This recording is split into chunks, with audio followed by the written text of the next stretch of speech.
क्या एक छोटा सा नन्हा सा जीव हमें जिंदगी का सबसे बड़ा सबक सिखा सकता है?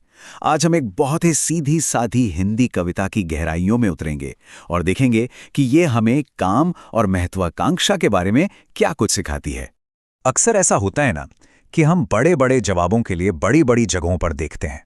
लेकिन क्या हो अगर सबसे गहरी सीख, सबसे बड़ा सबक हमारे पैरों के ठीक नीचे एक छोटे से जीव की जिंदगी में छिपा हो?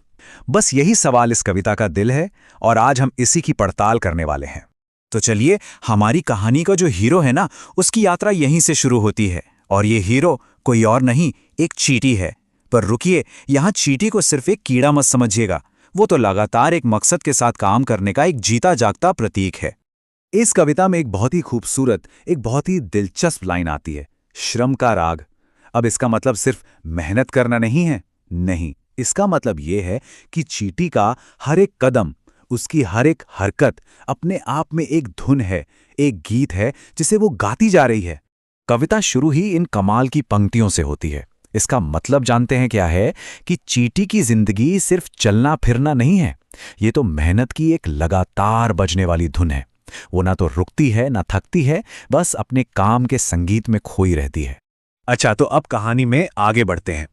अब हम उस मोड़ पर हैं जहां हमारा ये छोटा सा हीरो बाहरी मुश्किलों का सामना करता है, और वो भी बिना डरे, पूरी हिम्मत के साथ। देखिए, यहां सीखने वाली सबसे बड़ी बात यह है कि अगर लगन सच्ची हो ना, तो वो मुश्किलों से घबराती नहीं है। और चींटी हमें ठीक यही सिखाती है। उसका पूरा ध्यान सिर्फ और सिर्फ अपनी मंजिल पर होता है, बाहर क्या हो रहा है इस पर नहीं। ये लाइनें हमें बताती हैं कि चींटी अपने काम को पूरा करने के लिए किसी भी मौसम से नहीं डरती। सोचिए, चाहे बाहर आग उगलती धूप हो या फिर जोरदार बारिश, उसका काम कभी नहीं रुकता। वो लगातार अपने लोगों के लिए दाना इकट्ठा करती रहती है। और अब कहानी अपने सबसे दिलचस्प मोड़ पर आ जाती है। यहां हमें चींटी के नन्हे से शरीर और उसकी बड़ी बड़ी ऊंची सोच के बीच का जो जबरदस्त फर्क है ना, वो देखने को मिलता है। जरा एक बार इस तुलना पर नजर डालिए। एक तरफ कुछ मिलीमीटर की एक नन्ही सी चींटी और दूसरी तरफ हजारों फुट ऊंचा एक विशाल पहाड़। ये जो फर्क है ना, ये उस चुनौती के साइज को दिखाता है और उस कमाल की जीत के लिए स्टेज तैयार करता है जो चींटी हासिल करने वाली है। सच कहूं तो कविता की ये लाइन सुनकर तो रोंगटे खड़े हो जाते हैं। ये सिर्फ पहाड़ चढ़ने की बात नहीं है, ये तो इस बात का सबूत है कि अगर जज्बा और हिम्मत हो ना, तो वो ऐसी ऐसी मुश्किलों को भी पार कर सकती है जो नामुमकिन सी लगती हैं। और बस यही इस पूरे हिस्से का सबसे बड़ा मैसेज है। चींटी का पहाड़ पर चढ़ना असल में मन की जीत है। ये हमें याद दिलाता है कि हमारी असली सीमाएं हमारे शरीर में नहीं, बल्कि हमारे दिमाग में होती हैं।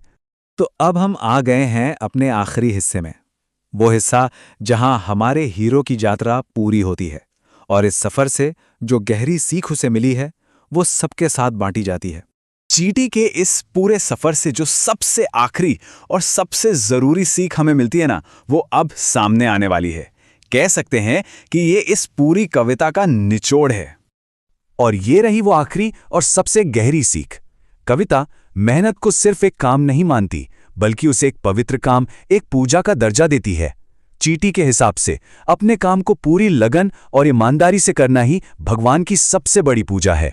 तो फिर इस पूरी कविता से जो ज्ञान मिला, उससे हम 3 बहुत ही साफ और यादगार बातों में समेट सकते हैं। पहला, लगातार काम करना। दूसरा, कभी न टूटने वाला संकल्प। और तीसरा, काम को ही पूजा समझना। बस यही है चींटी का जीवन दर्शन। और जाते जाते एक सवाल जो सोचने पे मजबूर करता है। हम सब की जिंदगी में कोई ना कोई ऐसा पहाड़ जरूर होता है, कोई लक्ष्य, कोई चुनौती या कोई सपना जो शायद नामुमकिन सा लगता है। तो चींटी से सीख लेकर उस पहाड़ पर चढ़ने के लिए वो पहला छोटा सा कदम कैसे बढ़ाया जा सकता है, ये सवाल सोचने वाला है।